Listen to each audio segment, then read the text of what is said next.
shacabkii isgoyska Soobe magaalada Muqdisho lagu xasuuqay ma dhiman wali waa nool yihiin waxayna ku nool yihiin qulubta shucuubta Soomaalida guud ahaan meel walba ay joogaan dunida waxay ahayd halku dhiga mudaharaadayaal maanta iskugu soo baxay magaalada Darmstadt ee dalka Jarmalka waxaana mudaharaadkan lagu xuseeyay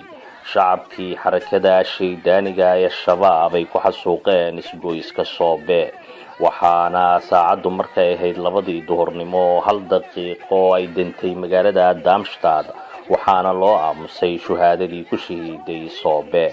haddaba waxaan si buuxda idinka qabtiraynaa dareenkii xamaasadda iyo shucuurta wadaniyadeed xambaarsanaa ee ay gudbiyeen mudaharaadayaashu waxaana ugu dambeyn soo gudbinaynaa xogayaha jaaliyadda Cabdishakuur Jermani iyo gudoomiyaha jaaliyadda Ibrahim Xaaji oo ka waramaya hadafka isku soo baxan shacabkii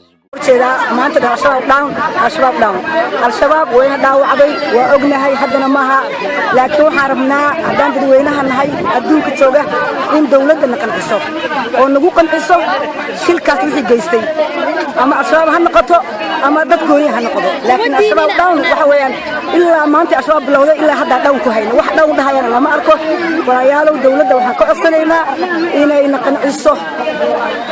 marka wassalaamu calaykum warahmatullahi بسم الله الرحمن الرحيم أنا لله وإنا راجعين ومد الصوماليات ودماتي أيام دعينا dadkaynu ma dhimano qowlwadayna wali way taagan tahay inaan dalka iyo dawladda la shaqeynaan rabnaa ilmaha Soomaaliyeed oo dhalinyarada waxaan doonaynaa inay tuugada iyo qayaanoolada waayelada kala gateen inay ka kacaan Soomaali meel walba ku rafaasan tahay Yurub afartiisa geesan ku rafaasana awlaadu qaarkood way naga halawday gabdhii gaalay naga guursatay walaalayaal wadankan oo dhisa dhalinyaray wadankan oo dhisa ilaahay ka cabsada ina lillahi wa inna raaji'uuna dalkayna ma baaqay calankay ciidayda ha loo dagaalamo dalka ha loo dagaalamo awlaadda dhalinyarada oo jaamacadka meelaha lagu baabihayo dalka ha loo dagaalamo inna lillahi wa inna ilayhi raaji'uun inna lillahi wa inna ilayhi raaji'uun inna lillahi wa inna ilayhi raaji'uun masiibo markay dhacdo inna lillahi wa inna ilayhi raaji'uun waa la akhristaa ilaahay subhanahu wa ta'ala masiibada naga dulqaado mucjisada dul saar aslimadan cadawnimadan Allah naga dulqaado Soomaaliyo intaan Allah idin ku simo afartanka Oktoobar ka dambe murug iyo xanuun dambo ma anaga ma xamili karno qalbigaana madoobaaday ilaahay subhanahu wa ta'ala hay naga dulqaado Allah naga dulqaado Soomaaliya midooba gacanta isqabsada Soomaaliya cadawga iska dulqaada Soomaaliya cadawga iska dulqaada 27 sano waxa idin dul saar qof ma lihidin aqli ma lihidin maalad ka xirtiin ma aqaan Soomaaliya cadawga midooba nacabka midooba awlaadina fiiriya Soomaaliya inta aqoon idin dhex joogto inta cuuriyaan idin dhex joogo Soomaaliya ma ku qaado weeyaan dhamaan umada Soomaaliyeed meel ay ugu joogto waxaan kaloo salaamiyaa dhamaan madaxda dawladda sharafta leh aad baan u salaamaya inna lillahi wa inna ilayhi raaji'uun waa ka xumaa geeridii mafaajada ee timid intaasoo qof 300 oo qof ku dhimatay waxaan kaloo ka xumahay dhibaatada isqaraxa oo ninkii nafsi huraha isqarxiyay dadkeena muslimiinta ah in la waa qalad wadanku waxa waa Soomaali ah waa wadan muslim ajaanib lagu soo duulin war ilaahay ha laga cabsado hal la daayo dadka la leenayo aad baan uga soo horjeeda ugana xumahay in adeerayaal walaalayaal dadkeena waa la laayay islaan dhaxa iyo hooyo dhaxa iyo aaba dhaxa meesha ku dhintay familia way laadeen aad baan uga xumahay aniga Faaduma ahaan sideedaba dhibka yarka ee ku dhacay wadankeena Soomaaliyeed wadan qurbahan joognaa waan ku daalnay sidaan u taagneenay wadankeena inaan soo noqonarna yaana gumaadaayo yaana leenaay aad baan uga xumahay war dadkeena soo dalkeena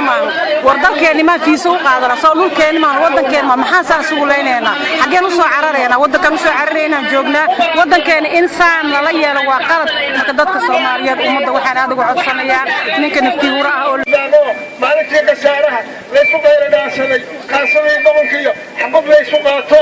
naftu qeyro beesho dawlad leesu qoonsaday hadba leeska gowraco qoonka looma ooyaan ama qoyska taag daray deyrtii duqeydiya goorkii cafuurada waa dhimo ha noolaan waa dhagiya noloshoodu waa dhaag umada la diga rogay haqayaan la duusiin qalbeed dab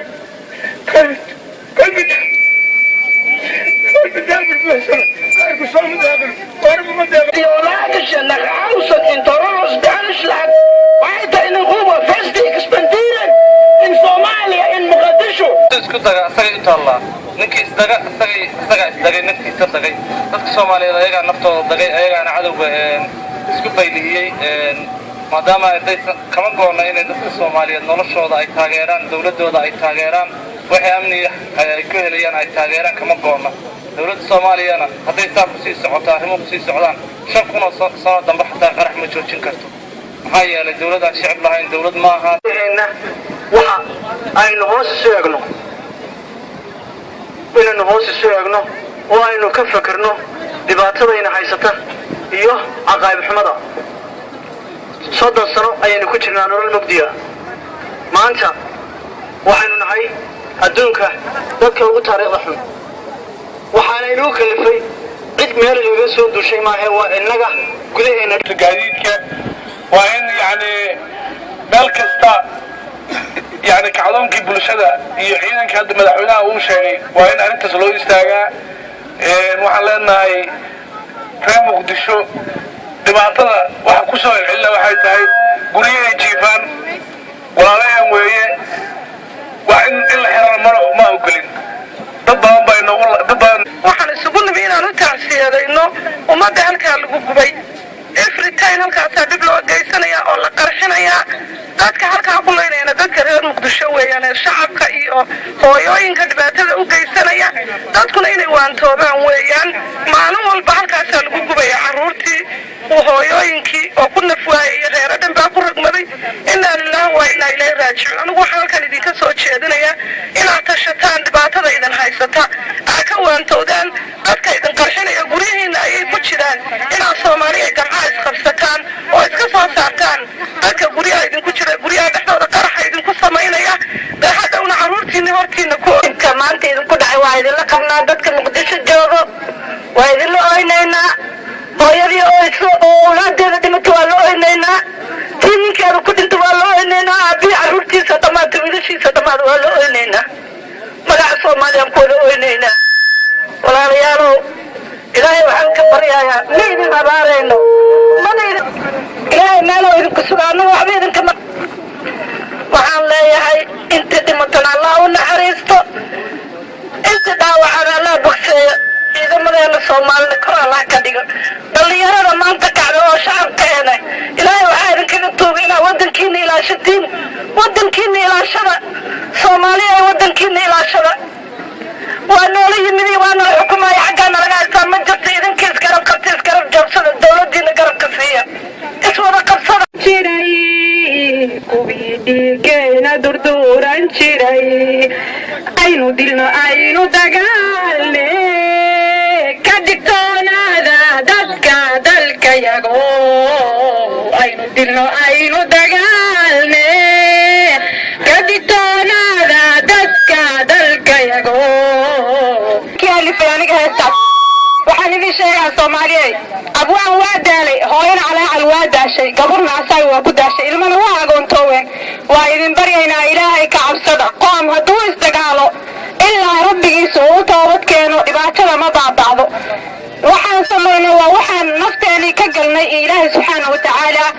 ilaahay baa loo naqdaa laa malja walaa manja minka ilaa ilayka ya rabbi ilaahu rabbi waxaan kaa baryaynaa quluubteena isku soo Soomaaliya haddaan nahay naashiisi iskaayo galisi xataa Soomaalida inta ku joogno guryahooda jiifaan muumala silibkooda maaha wax meesha ku dhintay dadkoodiina maaha qofka markuu ka qadamuga soo xukle kaan halkaaga ma ku dhintay waraalkaaga ma aniga Soomaalida kale ani inta qiimooday Soomaali miyi aniga ilaa waana la kala qaad waxaan tacdiid fiiran u direynaa ehelladii ay ka geeriyoodeen inta dhaawacantay iyo inta geeriyoodeen waxaan tacdiid fiiran u direynaa Soomaali geerid meel walba joogto dalkii dibadda waxaan leenahay intii dhimatay ilaa muxariisto su'aasha aakhirana aliyaa u talaa u fudeeyo inta dhaawacana caafimaad sariica يعني dadka baan u duceynaa in Ilaahay jannada ka waraabiyo dad gacan xardar babaabaysay marka halkaas daqiiqo ayaan wada istaagaynaa oo aan faataxada u maraynaa u duceynaa dadkaas laga gartamaayo sida xululaayay dawladdu isku maysan qarxin معناها ملتري اسكو ما يسان قرحين dad kale ma aysan dilin dad shacab oo shaqaysanayo iyo dad masaakiin iyo aabba kiis oo cuuriyana sidaan ka arkayna media social media wiilkiisi oo u shaqaynaya cidaas milkaas oo dhan ayaa la qarxiyay oo dhibaato loo geystay in kale oo ka sii badan oo ana ku seenay maanta wadanka burburaya daalo diseen war wiilashid lahaday ubadkoodaan wixtoonin kuwa dibada wareersan yahay kuwana wadamada shisheeyey wareega ninkeeda ay soo dhiibto ama maxaa la yidhahdaa walaalkeed oo sheegto tan keliya ee looga gudbi karo waa waalidka wiilkiisa soo sheego naagta ninkeeda soo sheegto haddii maanta ay badbaadada beeshaasi ayay ku jirtaa la gaaro waxay aniga fikriyan ila tahay in lagu halkan waxaan ka cambaaraynayaa nimanka mujrimiinta xarakada al-shabaab waxaana ilaaha uga baryayaa in ummadda Soomaaliyeed ka qabto nimanka mujrimiinta dalka iyo dadka annaga qabo ari khayr fadhiga ka kaca indihiina way xiran yihiin indihiina fura laga qabta cadawga ayay dambiilayaasha ahaa dadkii ku lug yeeshay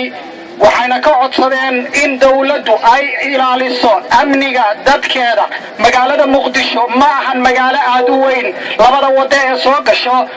ka soo bilaabata magaalada degmada Afgooye iyo degmada Balcad iyo inta u dhaxaysa dawladdu waa inay kafaalad qaadaa waxa